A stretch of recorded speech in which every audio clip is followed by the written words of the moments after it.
Vale, pues yo voy a presentar básicamente algunas de las ideas principales de mi tesis doctoral que hice sobre el cooperativismo de vivienda en Uruguay y en Dinamarca.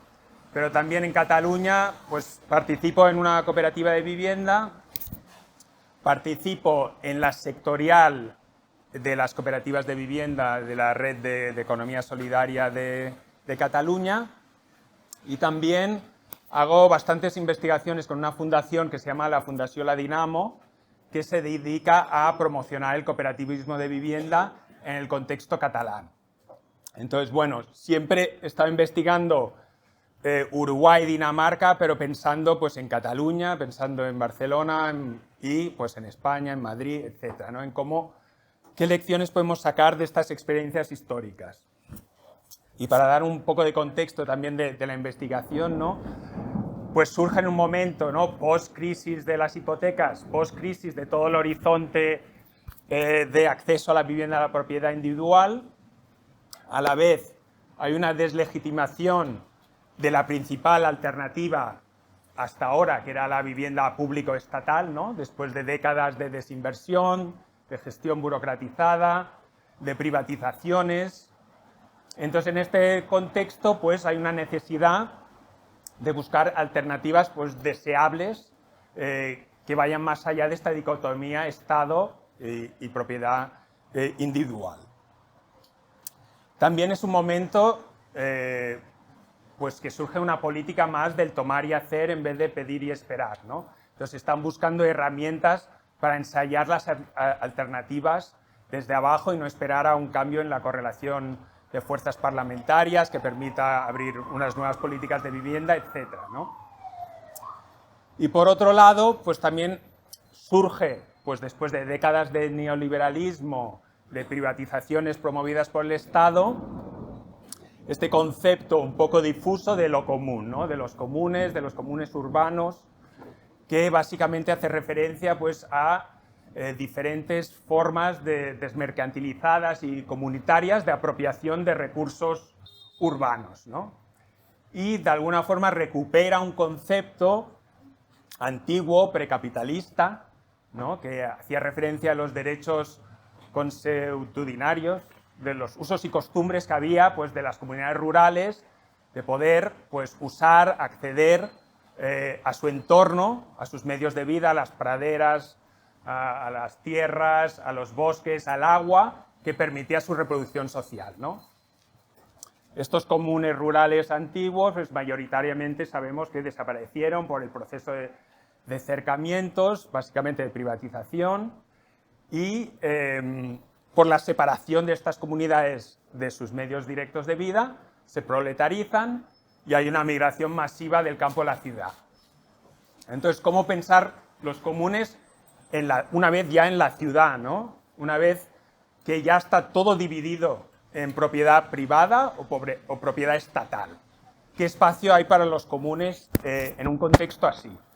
Y es básicamente un espacio que está en contestación constante, en conflicto. Son unas prácticas que se abren en un contexto de unas relaciones dominantes, las mercantiles y las estatales, que atraviesan constantemente estas experiencias. Entonces no estamos hablando de experiencias que sean utópicas, puras, fuera de las relaciones sociales capitalistas, sino que la historia que os voy a contar está llena de contradicciones, de conflictos, de luchas, etc. Hay un término que se usa mucho en el marxismo abierto, el marxismo más de inspiración autónoma, que es dentro, contra y más allá del Estado y el mercado, ¿no? Y de alguna forma los comunes urbanos, las cooperativas, se encuentran en este espacio en conflicto constante. Entonces, si queremos situar las cooperativas en este marco más de los comunes urbanos, ¿cómo las pensamos? Pues yo diría que la cooperativa lo que hace es proporcionar una especie de caparazón organizativo e institucional para que dentro se den estas relaciones, ¿no? Es un marco jurídico que está totalmente inserto en el marco legal moderno, en las leyes de propiedad vigentes, en el que pues, lo común no se da por una relación histórica al lugar, sino por unos derechos que se adquieren siendo socio de esa cooperativa, ¿no? Y que estamos hablando de una forma de propiedad colectiva, pero que son, digamos, entidades privadas, ¿no? Colectiva pero privada. Y también lo que proporciona el cooperativismo es una serie de principios, de valores, de normas que rigen cómo opera en un contexto urbano en que ya no hay estos usos y costumbres rurales, ¿no? Entonces proporciona también este marco de valores, por ejemplo, un socio, un voto, cuestiones simples pero que están codificadas y que dan un marco de actuación muy claro. Entonces podríamos decir que las cooperativas son simplemente una herramienta que tenemos en este contexto actual de la ciudad contemporánea para poner recursos urbanos en común y en este caso la vivienda. Y entonces es en estos términos un poco en los que en Cataluña, después de la crisis, se empezó a intentar reavivar el cooperativismo de vivienda. Porque, como sabéis, tradicionalmente aquí las cooperativas de vivienda eran cooperativas que eran activas durante el proceso de promoción, pero una vez acabada la promoción, las viviendas se repartían en propiedad individual y se finiquitaba la cooperativa, ¿no? No se quería repetir este modelo tradicional que ha habido aquí y se buscaban modelos en el que la forma cooperativa se mantuviese a lo largo del tiempo. Y en esta búsqueda de referentes, pues aparecía Dinamarca, Uruguay. Y yo un poco me fui a estos países para ver exactamente, pues tener un poco de información más en profundidad de lo que se encontraba online, etc. ¿Por qué Dinamarca? Básicamente por una cuestión de escala. Porque es un país en el que en torno a un 30% del stock de vivienda nacional pertenece a unos sectores con orígenes en el cooperativismo. Y este porcentaje sube en ciudades como la capital, como Copenhague, que la mitad de las viviendas de la ciudad pertenecen a sectores con raíces en el cooperativismo de vivienda. La mitad.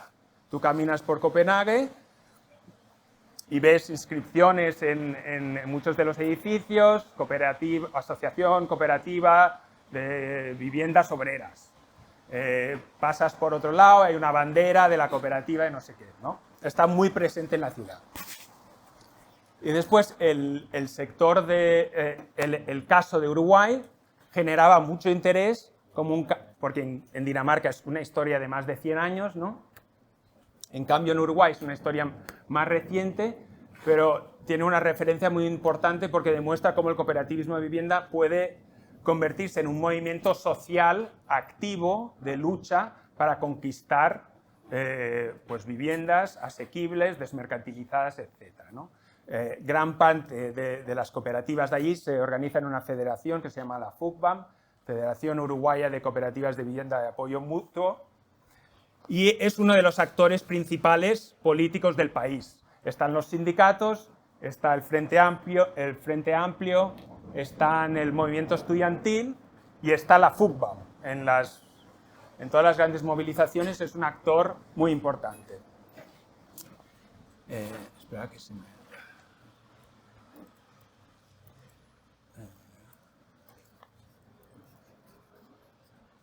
Espera que se me...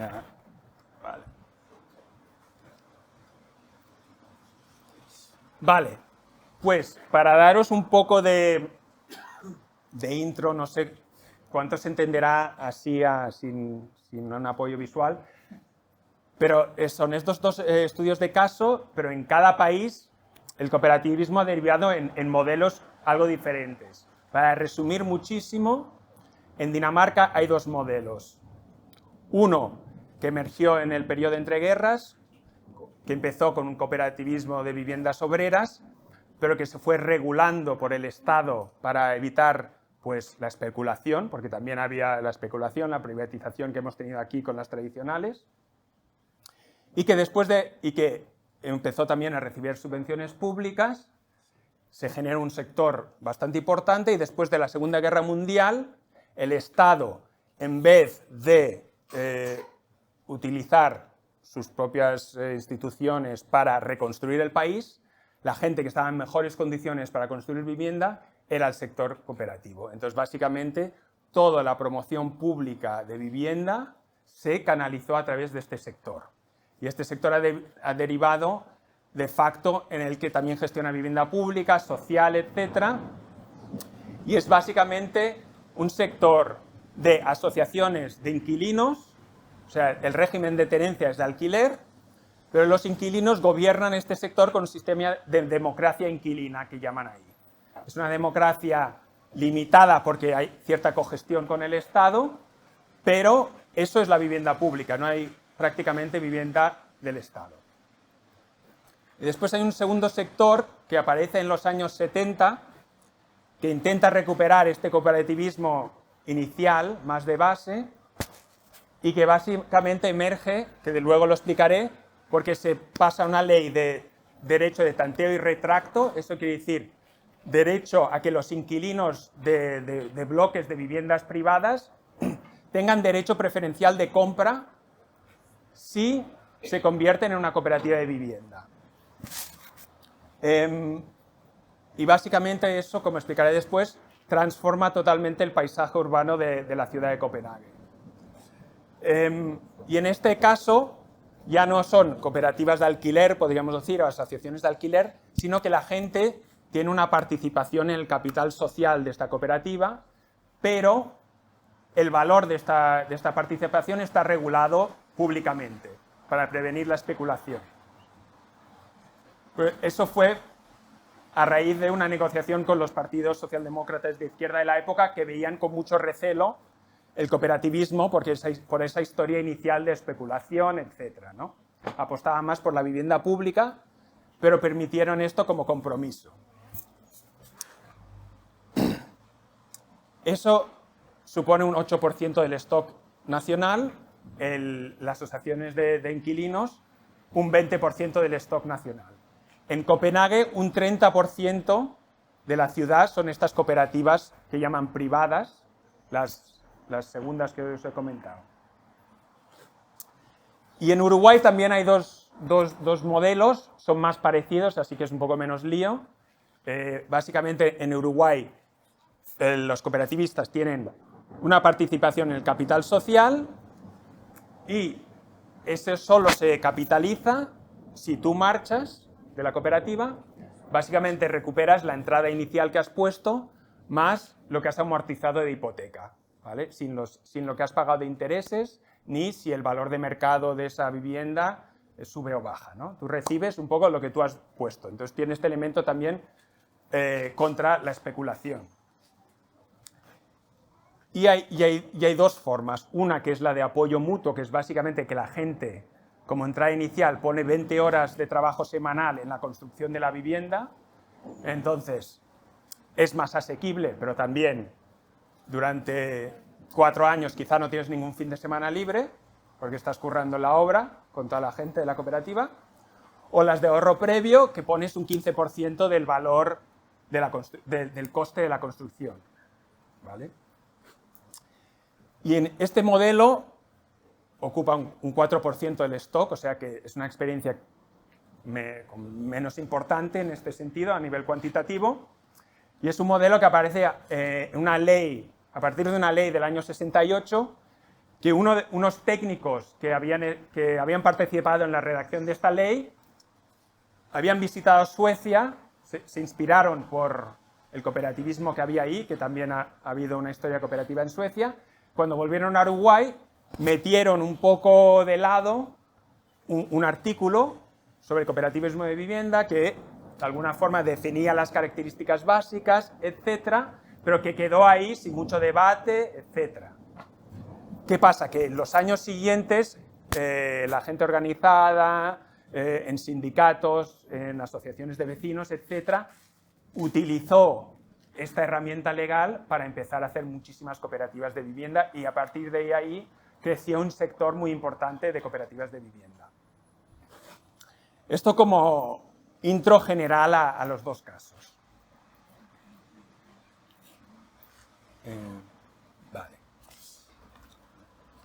Vale, entonces, realmente si nos interesa el cooperativismo de vivienda, nos interesa que pueda ser una alternativa real, digamos que una alternativa pues importante, un recurso a disposición de un grueso importante de la población, no que sean 4 o 5 experiencias muy bonitas, pero que no pueda acceder la mayor parte de la población. ¿Cómo han conseguido estos casos realmente escalar y crecer de esta manera? Pues no ha habido otra que tener una relación con el Estado. Generar un nexo, lo que pues en Cataluña se usa mucho este concepto de lo público cooperativo, el nexo público cooperativo, que ha sido la vía en la que se han canalizado recursos públicos a ampliar estos sectores. Básicamente con suelo público, crédito, subvenciones, es la forma de abaratar, es la forma también de desmercantilizar, porque abaratar abre las cooperativas a un sector más amplio de la población. Y esto es lo que ha permitido crecer a nivel de nueva construcción. Por ejemplo, en Uruguay, si tú montas una cooperativa, generas el proyecto se aprueba por el Ministerio de Vivienda y entonces cada año hay un sorteo de financiación pública, barata, que permite construir a precios asequibles. Entonces cada año se van generando nuevas cooperativas por sorteo. En el caso danés, pues en el caso danés las asociaciones de vivienda tienen suelo público, el Estado cubre los intereses de la hipoteca, también hay ayudas al pago de la cuota mensual, por lo tanto, si tú te quedas sin trabajo, no es la cooperativa que tiene que gestionar el mercado, las condiciones del mercado y tener que enfrentar quizá un posible desahucio, ¿no? Al final, una cooperativa, si no tiene ayuda estatal, tiene que gestionar a su interior las contradicciones del mercado laboral, del capitalismo más ampliamente. Entonces, lo que se ha luchado mucho en Uruguay, por ejemplo, es por lo que llaman el derecho a la permanencia, que es el derecho a poder acceder a estas ayudas a la cuota mensual. La otra forma principal que ha habido para ampliar estos sectores y que sean realmente una alternativa importante para la población es con un marco legal facilitador. Y el caso más paradigmático es Copenhague y Dinamarca, con estas cooperativas que os he comentado del derecho a compra preferente. Claro, tú planteas el derecho a compra preferente ahora en Barcelona o en Madrid y dices, vale, muy bien, pero es carísimo. ¿Cómo vamos a comprar los bloques, aunque estemos con la huelga de alquileres o no pagando o quedándonos? ¿Cómo vamos a pagar estos precios? Vamos a tener que competir con los fondos de inversión que están comprando, es inasumible, ¿no? En los años 70 y 80 en Copenhague hubo una conjunción de regulaciones que hizo que comprar tu vivienda en cooperativa fuese una opción para las clases populares, fuese barato. ¿Cómo lo hicieron? Uno, un control de precios de los alquileres bestia. O sea, mucho más fuerte de lo que se está planteando aquí. Dos, prohibición de la división horizontal de los bloques de vivienda.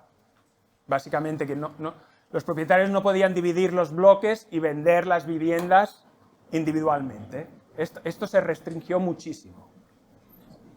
Y después se daba el caso de que gran parte del sector de alquiler privado en Copenhague estaba en los barrios céntricos, viviendas antiguas que se estaban cayendo a trozos, necesidades crecientes de mantenimiento, por lo tanto, costes crecientes para los caseros, pero no podían ni subir los alquileres, ni podían vender las viviendas a compradores a nivel individual.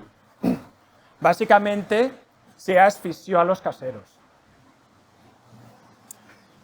A su vez, el ayuntamiento les estaba presionando para que renovasen sus bloques de vivienda. No había una gran presión para una renovación urbana, porque realmente los edificios... Pues con toda esta conjunción de factores, los caseros empezaron a vender y los inquilinos tenían este derecho preferencial de compra. Entonces salía el bloque al mercado por un precio bajo y tú tenías poco tiempo, eso sí que requería una organización rápida, pero si el 60% de tu bloque se organizaba en cooperativa, tú ya te podías acceder a ese derecho de compra preferente. El 40% que no quería convertirse en cooperativista, no pasa nada, te puedes quedar como inquilino de la cooperativa. Con este contexto, en 3 décadas, las cooperativas de vivienda privadas pasaron de ser residuales a representar el 30% de la ciudad, ¿no? Yo cuando fui ahí estuve hablando con una profesora que había entrevistado a un ministro de Vivienda en esa época y le había dicho en privado que él lo que quería es que nadie fuese el propietario de la casa de nadie más, ¿no? Era un poco la filosofía detrás de este tipo de políticas de cambio de régimen de tenencia en las ciudades danesas.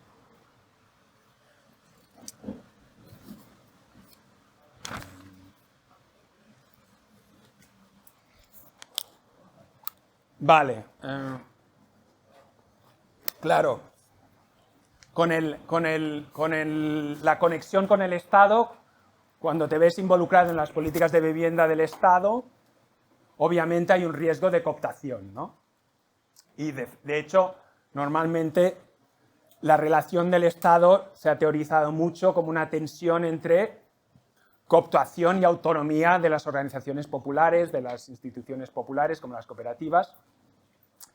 Y claramente esto es un peligro real, ¿no?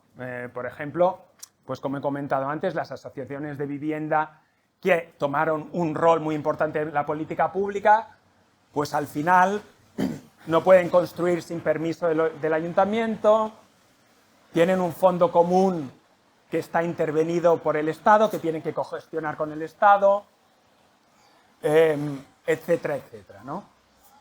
Pero también estas experiencias complejizan un poco esta visión un poco de suma cero entre autonomía por un lado y cooptación en el Estado por otro, ¿no?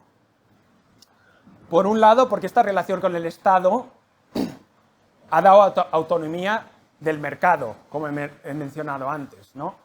En muchos casos, si tú no tienes ningún apoyo en el Estado, en los recursos públicos, tú te tienes que enfrentar a la realidad de tus deudas, de tus gastos, de si gente no paga, la vas a tener que echar, vas a integrar la lógica del mercado. Entonces, la alternativa a la cooptación del Estado no es la autonomía, sino es estar sujeto a la disciplina del mercado. Y, por otro lado,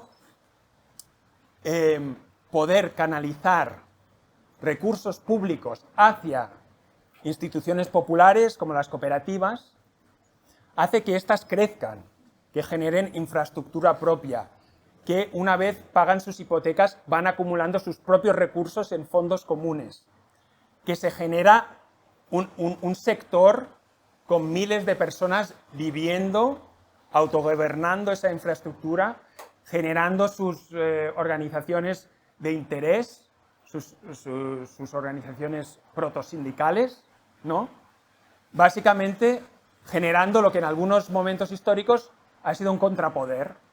De alguna forma el Estado ha alimentado lo que luego se ha enfrentado al propio Estado. Entonces tener una pata dentro del Estado y otra fuera te permite jugar también con esta dinámica, ¿no? Y esto en estos casos se ha visto muy claramente cuando el Estado ha intentado privatizar. Ha intentado que estas cooperativas pasasen a ser propiedad privada. Ya está pasando en los dos países. En Uruguay, durante la dictadura, directamente el régimen quería que estas cooperativas tuviesen una división horizontal. Pero las cooperativas, de hecho, fueron una infraestructura básica de la resistencia contra el régimen. Porque todas estas cooperativas habían construido sus propios salones comunales. Entonces, cuando el régimen prohibió reunirse en las plazas, reunirse en los locales sindicales, reunirse en los locales de los partidos, había un espacio irreductible que no se podía prohibir porque ya está construido y era parte de estos complejos de vivienda, que eran los salones comunales. Entonces, los salones comunales fueron uno de los espacios principales de organización en contra de la dictadura y en contra de estas medidas de privatización forzada. Otro ejemplo pasó en Uruguay también, a partir del 2001-2002, que allí hubo una crisis económica muy bestia, y las cooperativas no podían pagar sus hipotecas. Como he comentado antes, son hipotecas públicas, con financiación pública, ¿no? Entonces, eso habría un conflicto directo con el Estado. Si quería desalojar, si quería disciplinar, que el desalojo es la forma de disciplina, porque no tenía otras, no te ponían poner en la lista de morosos, no te podían perseguir individualmente. Yo entrevisté al director de la Agencia Nacional de Vivienda, que estuvo en el otro lado de la mesa de negociación en esta huelga de hipotecas. Y, espera que tengo... Me dijo, el desahucio es absolutamente inaplicable, porque requeriría nada menos que una ocupación territorial. Hay áreas intercooperativas que son centenares de cooperativas. Eso es, serían territorios ocupados. Da un poco la dimensión del problema para ellos, ¿no? Porque se generó una territorialidad propia con una realidad que era una deuda, que era un escudo, y que era muy difícil de que el disciplinamiento, la lógica del mercado, la lógica del Estado penetrase allí y los disciplinase. Por lo tanto, entraron en una negociación y consiguieron una quita de deuda masiva. Estos son ejemplos de cómo lo que el Estado de alguna forma ha alimentado después deviene contrapoder contra el Estado. También ha habido casos así en Dinamarca, que explicaré luego. Pero también hay experiencias no tan chulas. ¿Vale? Y os doy una cita de cuando entrevisté al director del sindicato de inquilinas de Dinamarca. Y le estaba preguntando sobre estas cooperativas privadas, las que os he comentado que compraron sus edificios, ¿no? Y me dice, era nuestro... Aprovecho para beber un poco de agua.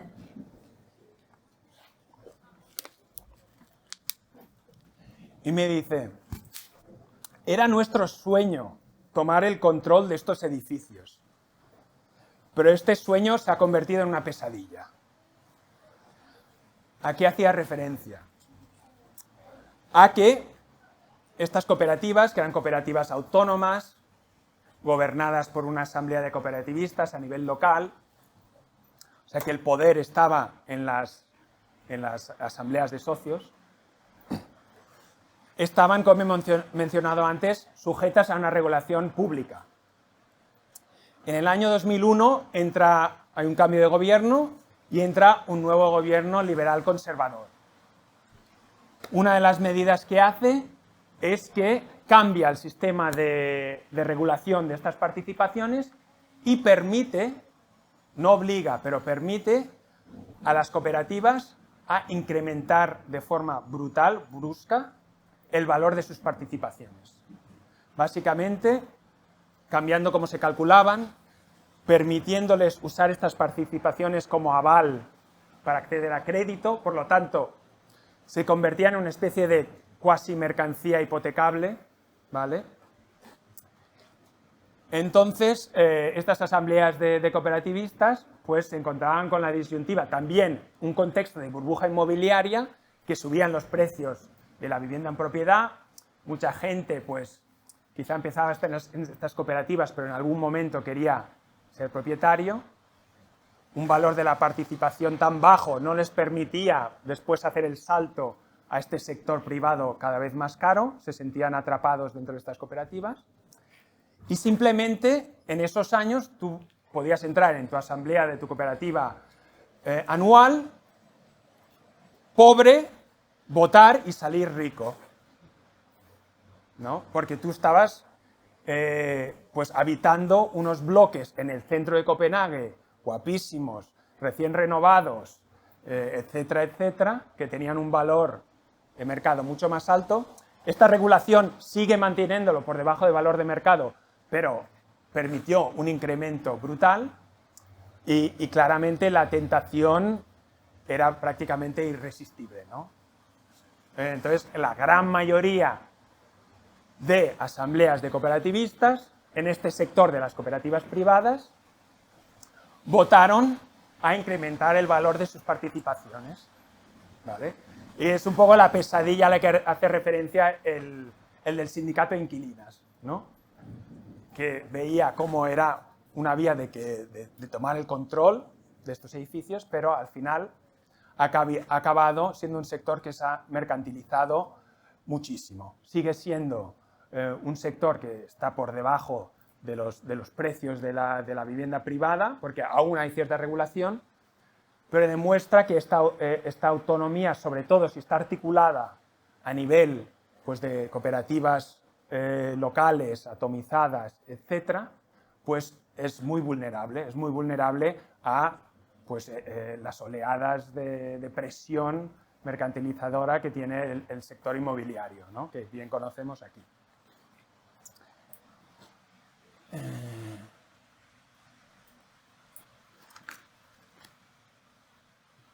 Vale, y un tercer riesgo que también hay de privatización, uno era el que el Estado intenta privatizar, el segundo, el que la propia gente desde abajo mercantilice su patrimonio, y el tercero es que las cooperativas se cierren en sí mismas y sean una especie de club privado. Quizá no necesariamente se mercantilicen, pero sean una propiedad exclusiva de sus miembros. Que, en muchas maneras, es el primer paso para la mercantilización posterior. ¿A qué me refiero con esto? La historia esta que os he contado de las asambleas que votaron a favor de incrementar de precios, del cambio este de ley que tuvo pues, un apoyo social para ello. ¿Por qué tuvo tanto apoyo social si se iba a liquidar de un plumazo un sector enorme, asequible de las ciudades, ¿no? Pues porque estas cooperativas no tenían una forma transparente, abierta de acceso, ¿no? Algunas tenían listas de espera para entrar, otras se lo montaban, pues llamo a mi primo cuando hay una vivienda libre, otras incluso, pues la gente que se iba pues aceptaba dinero en negro para priorizar, porque claro, todo el mundo quería formar parte de estas cooperativas porque eran cooperativas pues agradables y baratas y además pues con todos los beneficios que tiene la autogestión y tal, ¿no?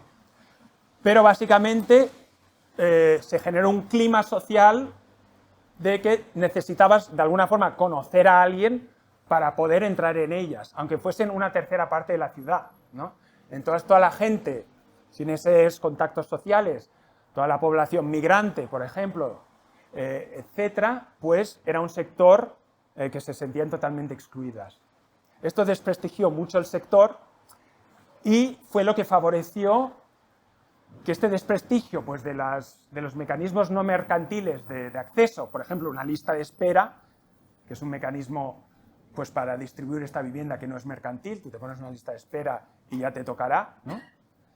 Se desprestigiase y surgiese el mercado, la compraventa, como un mecanismo al menos transparente y pues percibido por gran parte de la población como más justo que el nepotismo, que las listas de espera poco transparentes, etc. No digo que todo el sector hubiese derivado en eso, pero una parte importante que además fue amplificada por los medios de comunicación, de derechas, etc. ¿no? Todo un contexto más amplio que explica eso. Pero demuestra que este peligro de privatización también se puede dar a nivel colectivo de la cooperativa en su conjunto. Entonces, para acabar, ¿cómo podemos pensar en las cooperativas, ¿no? Más allá de esta propiedad colectiva pero privada, pensarlas como custodios de un recurso que pertenece a una comunidad más amplia, a la sociedad en su conjunto, etc. ¿no? Porque si las intentamos insertar en un marco de lo que mencioné al principio, de los comunes urbanos, que es un concepto un poco difuso, pero que pues han generado ciertas nociones que son interesantes. Por ejemplo, Peter Linebaum, creo que se dice, es un historiador de la escuela de E.P. Thompson, etcétera, que ha escrito sobre los comunes, etcétera. Define lo común como el antónimo al cercamiento, ¿no? a la privatización. Vale, el antónimo, ¿pero qué? Bueno. Después hay un geógrafo canadiense que se llama Nicholas Blomley, que dice que si la propiedad privada básicamente se sustenta en el derecho a excluir, lo común se tiene que sustentar en el derecho a no ser excluido. Esto lo diferencia del derecho a ser incluido, porque necesariamente pues, las viviendas son unos bienes que deben ser excluibles, bueno, pues para tener tu privacidad, etc. No puede entrar todo el mundo en tu casa. Pero el derecho a no ser excluido, ¿qué es? ¿No? De alguna forma es que hay una oportunidad de poder entrar de una forma socialmente legitimada a un recurso que necesariamente no está abierto, ¿no? Dardot y Laval, que son unos pensadores franceses también que han escrito un libro sobre lo común, dicen que si la propiedad privada pues es el derecho absoluto a la apropiación por parte del propietario, lo común es lo inapropiable. Es lo que no puede ser monopolizado ni capitalizado por nadie. Vale, pues esto cómo lo concretamos en un modelo específico, en un contexto histórico específico, ¿no? Pues ha habido dos vías de alguna forma reflejar estos principios, estos de lo común que he mencionado. Uno es, y otro elemento también interesante antes de entrar en lo concreto, de también Peter Linebaum, si lo pronuncio bien, que es un historiador y habla de los comunes rurales y explica que una de las razones principales por que el proceso de acercamiento en Inglaterra, los cercamientos, los enclosures, es un proceso que tardó siglos, ¿no? ¿Por qué tardó tanto? Dice porque realmente los comunes tenían una malla compleja de derechos solapados que no estaban claros, ¿no? Había pues, los usos y costumbres de las comunidades rurales, los derechos de paso de los pastores transeúntes, las reclamaciones de los señores feudales sobre esas tierras, ¿no? Había toda una malla de intereses entrecruzados muy densa que era muy difícil de cortar, ¿no? Fue un proceso muy contestado porque había mucha gente con intereses en estos comunes y por lo tanto fue una de las razones por la que en realidad el capitalismo tardó tanto en conseguir sus relaciones de propiedad, ¿no? Que se impusiesen. Pues si intentemos llevar esto a cómo recrearlo de alguna forma, obviamente muy diferente, en la actualidad y desde el cooperativismo de viviendas, básicamente ha habido dos vías que también son complementarias. Una es la federación, lo que había comentado antes. Estas cooperativas autónomas que cada asamblea decidía lo que quería sobre su vivienda, etc. Pues el otro modelo en Dinamarca, el que ha resistido, el que continúa siendo un modelo asequible para las clases populares, es un cooperativismo que desarrolló una federación y genera unas estructuras multinivel en que las decisiones importantes no las toman las asambleas locales, sino que se toman en un espacio a nivel de sector, porque se entiende que es un patrimonio que va mucho más allá de cada comunidad local.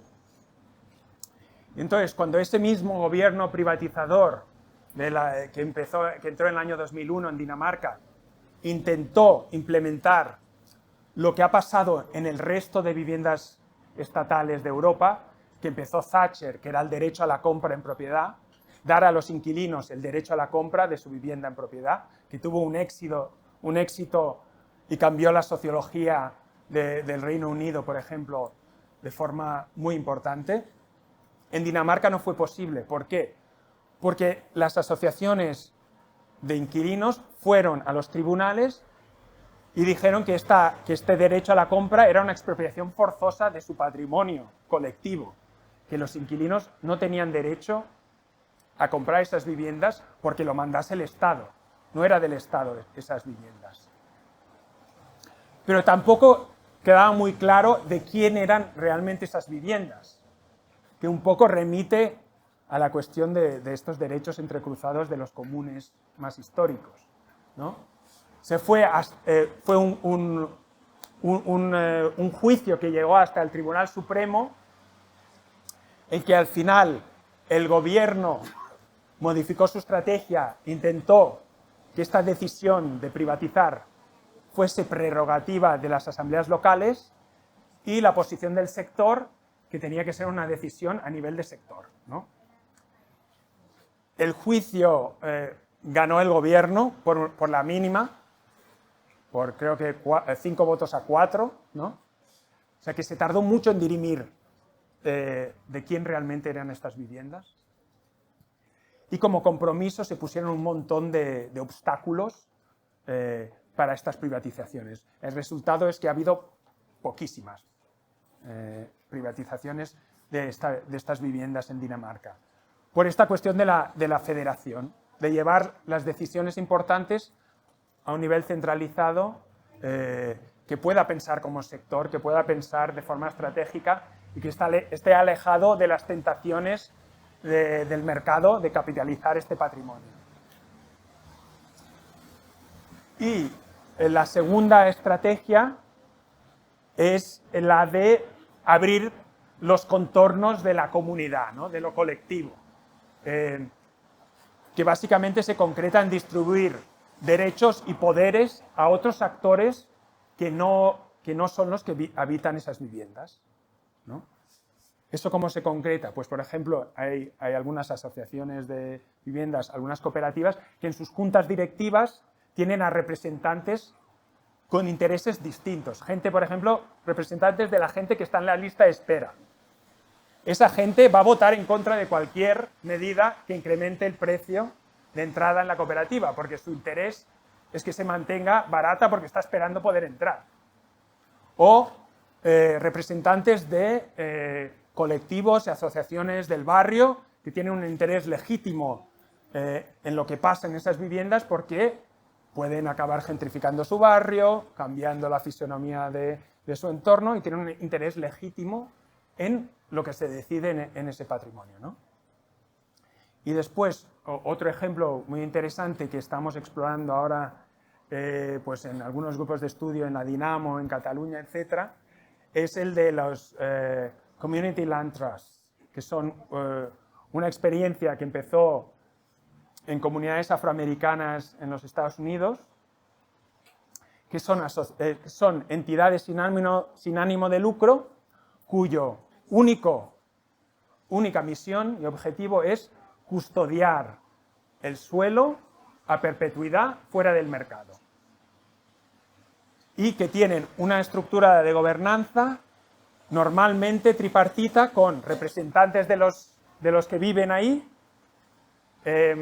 representantes a menudo de las administraciones públicas y representantes pues, de la sociedad civil, de organizaciones de la sociedad civil, expertos locales en vivienda, etc. Entonces, generan también esta institucionalidad multiactor que dificulta mucho que ningún actor pueda de forma unilateral apropiarse de ese recurso común, ¿no? Privatizarlo.